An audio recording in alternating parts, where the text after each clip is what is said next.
नमस्कार, मैं जितेंद्र कुमार। अभी आप देख रहे हैं सासाराम के पोस्ट ऑफिस चौराहे, जहां की सासाराम के जाने माने हस्तियां यहाँ पे जो है हमेशा चाय के बहाने माने आते रहती हैं। और इसमें जो है आप देख सकते हैं बड़े बड़े धुरंधर राजनीतिज्ञ के या बुद्धिजीवी में सबसे पहले आपका बहुत बहुत धन्यवाद हमारे चैनल में। मेरा नाम सत्यनारायण गुप्ता है जी सर, आपका नाम भले चेहरा कोई कम जानता हो, लेकिन नाम आपका बहुत फेमस है, उसमें कोई वो नहीं है। लेकिन सबसे बड़ी बात ये है कि जैसा कि मोदी जी का कहना है कि परिवारवाद से घिरा है, अब मैं देख रहा हूँ कि परिवारवाद ही कहीं ना कहीं मुनीलाल जी के लड़के को फिर मिल गया, तो इसमें आप क्या कहेंगे? क्योंकि परिवारवाद से घिरा है मोदी जी को। जब हमारे देश में डेमोक्रेसी है, आज जिस पार्टी ही सरकार चलाती है, आज जिस पार्टी में ही परिवारवाद है, डेमोक्रेसी उसमें है ही नहीं है, तो उसको हम क्या कहेंगे? मोदी जी ऐसा नहीं है कि उनके पास परिवारवाद है, नहीं है। अब उदाहरण मैं दे रहा हूँ, केजरीवाल साहब दिल्ली में अन्ना हजारे के आंदोलन में खुलेआम बोल रहे थे, कांग्रेस का शिकायत खुलेआम कर रहे थे। नतीजा हुआ कि जब जेल में गए तो उनकी पत्नी जो है उस कुर्सी पर धारण करने जा रही हैं, सुनने में आया है। मैं ऑथेंटिक बात नहीं जानता हूँ, लेकिन सुनीता जी की उस चेयर पर बैठेंगी, तो किसको माना जाए? हमारे देश की राजनीति में परिवारवाद इसके डीएनए में हो गया है, वो ख़त्म होने वाला नहीं है। अब मोदी जी चाहेंगे कि परिवारवाद ख़त्म हो जाए, तो इस देश में ख़त्म होने वाला नहीं है। बात रही मोदी के एडमिनिस्ट्रेशन की, तो मोदी की फॉरेन पॉलिसी जो है काबिले तारीफ़ है। हिंदुस्तानियों का नाक जो है ऊंचा हुआ है दुनिया में। भारत क्या बोलता है, दुनिया के लोग सुनना चाहते हैं उसको।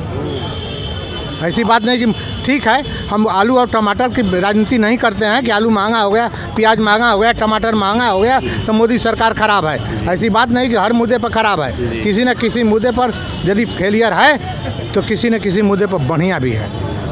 जैसा कि मोदी जी का कहना है कि पूरे हिंदुस्तान हमारे परिवार है, तो आप भी परिवार में से हैं या? हम मोदी के परिवार में से हैं। यदि इस देश में रहता हूँ, इस देश का दाना पानी लेता हूँ, इस देश के सरकारी व्यवस्था में रहता हूँ, तो उसका एक अंग हूँ, मैं उसका अंग हूँ।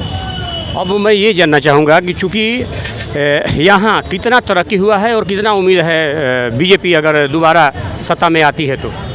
देखिए, तरक्की का मतलब ये नहीं होता है कि रोड, नली, गली, पानी, बिजली ही तरक्की का परिभाषा हो।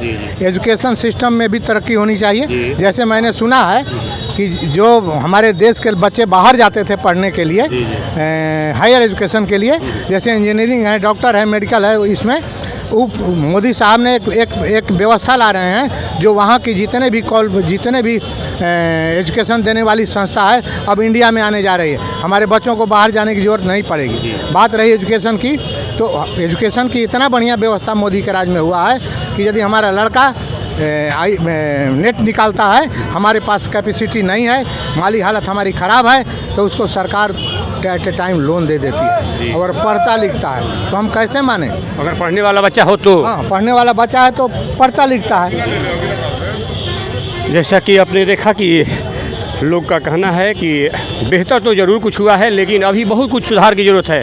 एक मैं ये भी आप लोग से कहना चाहूँगा कि कंपनी फैक्ट्री, कहीं ना कहीं कंपनी फैक्ट्री जो है अभी तक एक बहुत बड़ा मुद्दा है। हमारे बिहार के बच्चे बाहर दूसरे स्टेट पे ही निर्भर है, इसमें थोड़ा सा आप। बिहार के नौजवानों का पलायन हो रहा है जी। उसका प्रधान कारण है कि हमारी स्टेट गवर्नमेंट की जितने भी लोग चलाए, चाहे वह लालू यादव की सरकार हो, चाहे नीतीश की सरकार हो, इस पॉलिसी पर लोगों ने काम नहीं किया। उसका उदाहरण मैं दे रहा हूँ कि कल का हम गुजरात में जाओ, महाराष्ट्र में जाओ, राजस्थान में जाओ, हर जगह फैक्ट्रियाँ देखने को मिलती है। और हमारे यहाँ के नौजवान उसी फैक्ट्री में काम करता है, तो दूसरे स्टेट का जब पैसा आता है तो हमारे बिहार का लोग चूल्हा जलता है। जनाब, यहाँ लोगों ने क्या किया है? केवल अपना परिवार, अपनी व्यवस्था बना कर रखे हुए हैं। लेकिन अगर अच्छे नहीं थे सीएम, तो फिर आखिर गठबंधन कैसे हो गया, फिर डबल इंजन का सरकार कैसे हो गई बीजेपी? इस मामले में भाजपा को मैं क्लीन चिट नहीं दूंगा। बहुत भारी कमजोरी है जो ऐसे बेईमानों को, ऐसे चोरों को मिला लेती है। ये भाजपा की बहुत बड़ी कमजोरी है। हम कहेंगे कि मोदी जी से कि ऐसे लोगों को अपने में मर्ज ना करें, नहीं तो इन पर दबा और दाब होने जा रहा है। लोग सोचते हैं कि चोर को, बेईमान को मिला लेते हैं सरकार चलाने बनाने के लिए। इनको नहीं ऐसा करना चाहिए। पब्लिक में रोष है इस बात को लेकर। जी धन्यवाद। जैसा कि आपने देखा, लोगों में कुछ नाराज़गी भी है और ये ज़रूर हम चाहेंगे कि कहीं ना कहीं इस पे भी ध्यान देने की ज़रूरत है। पल में तोला पल में मासा नहीं होना चाहिए और ये देश के लिए ठीक नहीं है। ऐसे ही न्यूज़ देखने के लिए आप जुड़े रहें। ये इंडिया है बाबू के चैनल से मैं जितेंद्र कुमार, धन्यवाद।